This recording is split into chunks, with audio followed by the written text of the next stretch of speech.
Thank you very much. Thank you.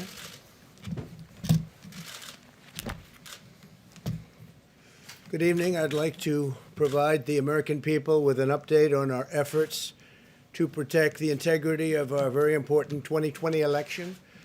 If you count the legal votes, I easily win. If you count the illegal votes, they can try to steal the election from us. If you count the votes that came in late, we're looking at them very strongly, but a lot of votes came in late. I've already decisively won many critical states, including massive victories in Florida, Iowa, Indiana, Ohio. To name just a few, we won these and many other victories despite historic election interference from big media, big money, and big tech. As everybody saw, we won by historic numbers. And the pollsters got it knowingly wrong. They got it knowingly wrong. We had polls that were so ridiculous, and everybody knew it at the time. There was no blue wave that they predicted. They thought there was going to be a big blue wave. That was false. It was done for suppression reasons. But instead, there was a big red wave.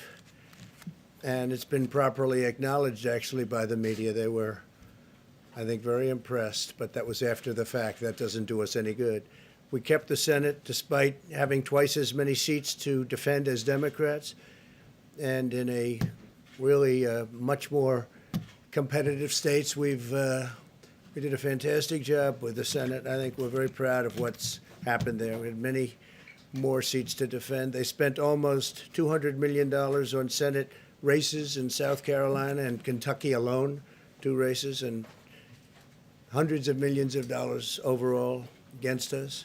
At the national level, our opponents' major donors were Wall Street bankers and special interests. Our major donors were police officers, farmers, everyday citizens. Yet for the first time ever, we lost 0 races in the House. I was talking to Kevin McCarthy today. He said he couldn't believe it. 0 races. Very unusual thing, 0.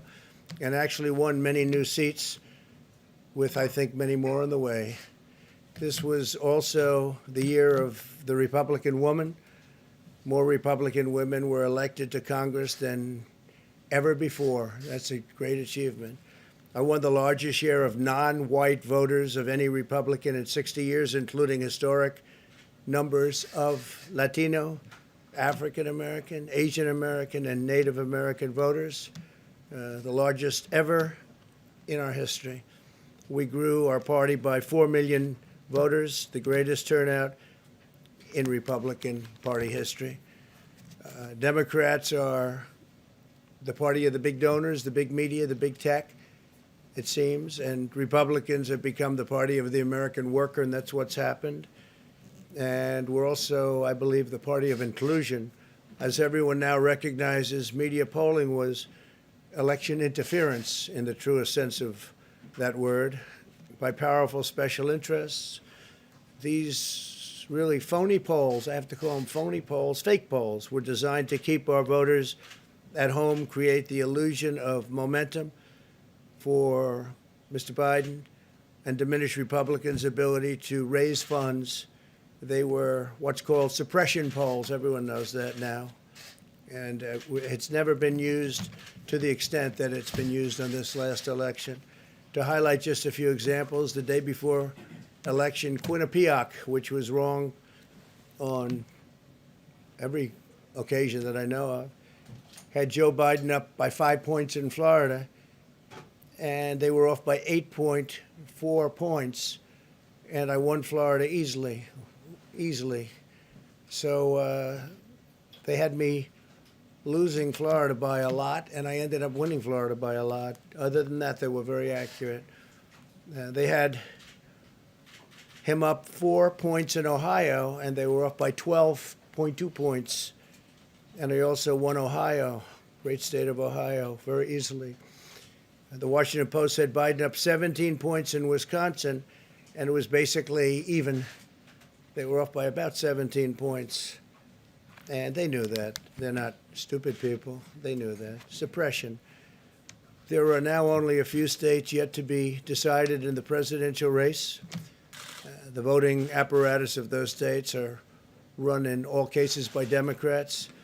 we were winning in all the key locations by a lot, actually. And then our numbers started miraculously getting whittled away in secret, and they wouldn't allow legally permissible observers. We went to court in a couple of instances, and we were able to get the observers put in. And when the observers got there, they wanted them 60, 70 feet away, 80 feet, 100 feet away, or outside the building to observe people inside the building. And we won a case, a big case, and we have others happening. There are lots of litigation, even beyond our litigation. There's tremendous amount of litigation generally because of how unfair this process was. And I predicted that. I've been talking about mail-in voting for a long time. It's really destroyed our system. It's a corrupt system, and it makes people corrupt even if they aren't by nature. But they become corrupt. It's too easy. They want to find out how many votes they need, and then they seem to be able to find them. They wait, and then they find them. And you see that on election night. We were ahead in vote in North Carolina by a lot, tremendous number of votes. And we're still ahead by a lot, but not as many, because they're finding ballots all of a sudden. Oh, we have some mail-in ballots. It's amazing how those mail-in ballots are so one-sided, too. I know that it's supposed to be to the advantage of the Democrats, but in all cases, they're so one-sided. We were up by nearly 700,000 votes in Pennsylvania. I won Pennsylvania by a lot, and that gets whittled down to, I think they said now we're up by 90,000 votes, and they'll keep coming and coming and coming. They find them all over, and they don't want us to have any observers, although we won a court case. The judge said you have to have observers. Likewise in Georgia, and they're appealing. Actually, they're appealing. We won a case that we want people to watch, and we want observers, and they're actually appealing, which is sort of interesting. I wonder why they'd appeal, that all we want to do is have people watch as they do the vote tabulations. Likewise in Georgia, I won by a lot, with a lead of over getting close to 300,000 votes on election night in Georgia. And by the way, got whittled down, and now it's getting to be to a point where I'll go from winning by a lot to perhaps being even down a little bit. In Georgia, a pipe burst in a faraway location, totally unrelated to the location of what was happening, and they stopped counting for 4 hours, and a lot of things happened. The election apparatus in Georgia is run by Democrats. We also had margins of 300,000. In Michigan, we're way up in Michigan, won the state. And in Wisconsin, we did likewise fantastically well.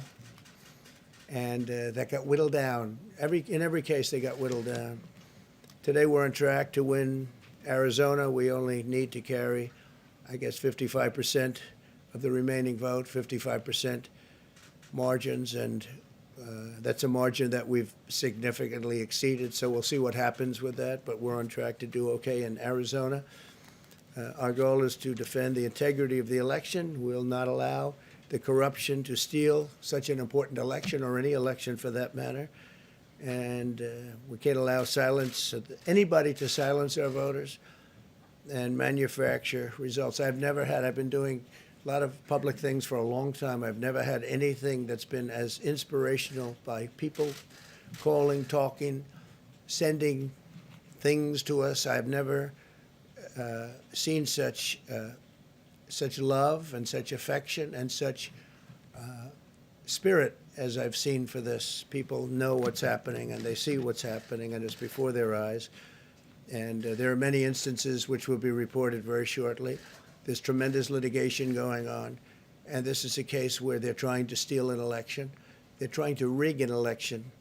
And we can't let that happen. Detroit and Philadelphia, known as two of the most corrupt political places anywhere in our country, easily cannot be responsible for engineering the outcome of a presidential race, a very important presidential race. In Pennsylvania, Democrats have gone to the state Supreme Court to try and ban our election observers, and very strongly. Now, we won the case, but they're going forward. They don't want anybody in there. They don't want anybody watching them as they count the ballots. And I can't imagine why. There's absolutely no legitimate reason why they would not want to have people watching this process, because if it's straight, they should be proud of it. Instead, they're trying, obviously, to commit fraud.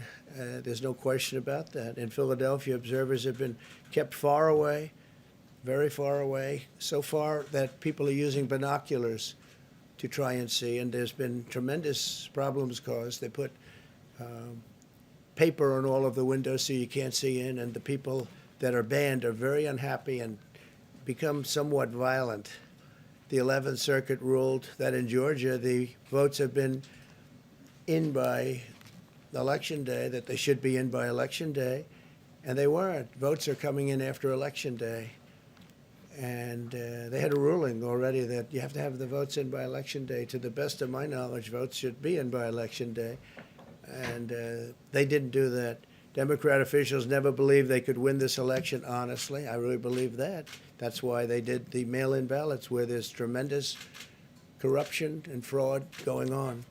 That's why they mailed out tens of millions of unsolicited ballots without any verification measures whatsoever.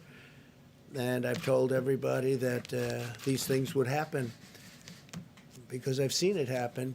I watched a lot of different elections before they decided to go with this big, massive election with tens of millions of ballots going out to everybody, in many cases totally unsolicited. This was unprecedented in American history. This was by design, despite years of claiming to care about the election security. They refused to include any requirement to verify signatures, identities, or even determine whether they're eligible or ineligible to vote. People are walking in there. They have no idea. They're just taking numbers. They're writing down things, the workers, and doing a lot of bad things. And we have a lot of information coming and litigation that you'll see that will shake even you people up. And you've seen it all. The officials overseeing the counting in Pennsylvania and other key states are all part of a corrupt Democrat machine that you've written about, and for a long time you've been writing about the corrupt Democrat machine. I went to school there, and I know a lot about it. It hasn't changed. It's a long time ago, and hasn't changed. It's gotten worse. In Pennsylvania, partisan Democrats have allowed ballots in the state to be received 3 days after the election, and we think much more than that. And they're counting those without even postmarks or any identification whatsoever. So you don't have postmarks, you don't have identification. There have been a number of disturbing irregularities across the nation. Our campaign has been denied access to observe any counting in Detroit. Detroit is another place, and I wouldn't say it has the best reputation for election integrity. Poll workers in Michigan were duplicating ballots, but when our observers attempted to challenge the activity, those poll workers jumped in front of the volunteers to block their view so that they couldn't see what they were doing. And it became a little bit dangerous. One major hub for counting ballots in Detroit covered up the windows again with large pieces of cardboard, and so they wanted to protect and block the counting area. They didn't want anybody seeing the counting, even though these were observers who were legal observers that were supposed to be there. In Detroit, there were hours of unexplained delay in delivering many of the votes for counting. The final batch did not arrive until 4 in the morning, and even though the polls closed at 8 o'clock, so they brought it in, and the batches came in, and nobody knew where they came from. We've also been denied access to observe in critical places in Georgia. In multiple swing states, counting was halted for hours and hours on election night, with results withheld from major Democrat-run locations only to appear later. And they suddenly appeared, and they all had the name Biden on them, or just about all. I think almost all. They all had the name Biden on them, which is a little strange. I challenge Joe and every Democrat to clarify that they only want legal votes, because they talk about votes, and I think they should use the word legal votes. We want every legal vote counted, and I want every legal vote counted. We want openness and transparency, no secret count rooms, no mystery ballots, no illegal votes being cast after Election Day. you have election day, and the laws are very strong on that. You have an election day, and they don't want votes cast after election day, and they want the process to be an honest one. It's so important.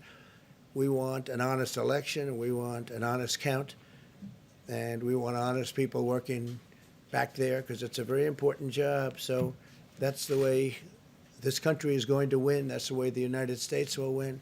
And we think we will win the election very easily. We think there's going to be a lot of litigation because we have so much evidence, so much proof, and it's going to end up perhaps at the highest court in the land. We'll see.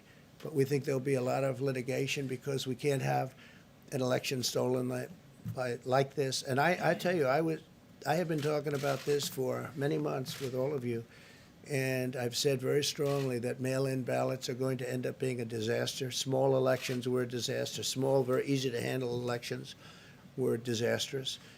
This is a large-scale version, and it's getting worse and worse every day. We're hearing stories that are horror stories, absolute horror stories.